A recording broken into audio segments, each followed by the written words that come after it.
শারদীয় দুর্গাপূজা উপলক্ষে রাজধানীর উত্তরখানের ময়নাট্যাগ শিব দুর্গা মন্দিরে হিন্দু ধর্মাবলম্বীদের মাঝে উপহার সামগ্রী ও অনুদান বিতরণ করেছেন সাবেক ছাত্রনেতা ও শিল্পপতি ঢাকা মহানগর উত্তর বিএনপির যুগ্ম আহ্বায়ক এম কফিল উদ্দিন আহমেদ।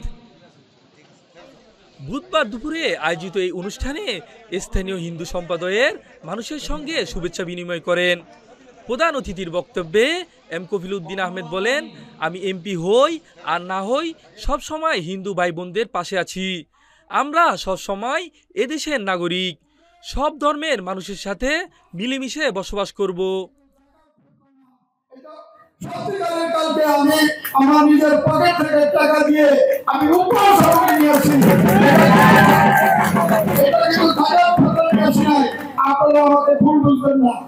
আমি আসছি যে এই পূজা উৎসবে যেমন আমাদের মুসলমানদের ভিতরে অনেকের ক্রয় ক্ষমতা অক্ষম থাকে, সক্ষমতা নাই, আপনাদের সম্প্রদায়ের ভিতরে এরকম আছে।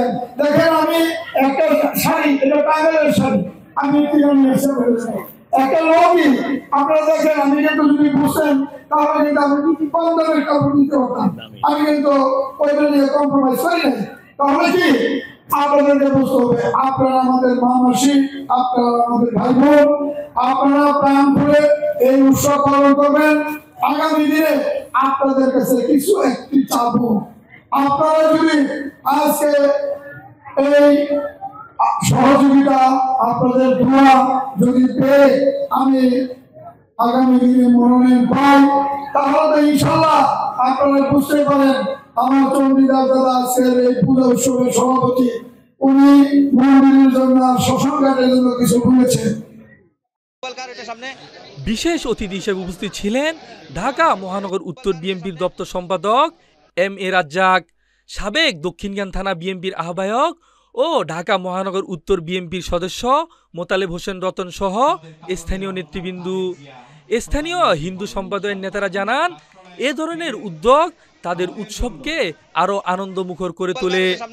তারা এম কফিল উদ্দিন আহমেদকে ধন্যবাদ জানিয়ে ভবিষ্যতেও তার পাশে থাকার প্রত্যাশা ব্যক্ত করেন। আয়োজকরা মনে করেন, শারদীয় দুর্গাপূজা উপলক্ষে এই আয়োজন শুধু উপহার বিতরণে সীমাবদ্ধ থাকেনি, বরং বিভিন্ন ধর্মাবলম্বীদের মধ্যে সম্প্রীতির বার্তাও ছড়িয়ে দিয়েছে।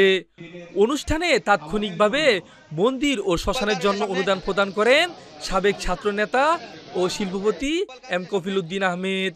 Desk report, Ibrahim Hasan.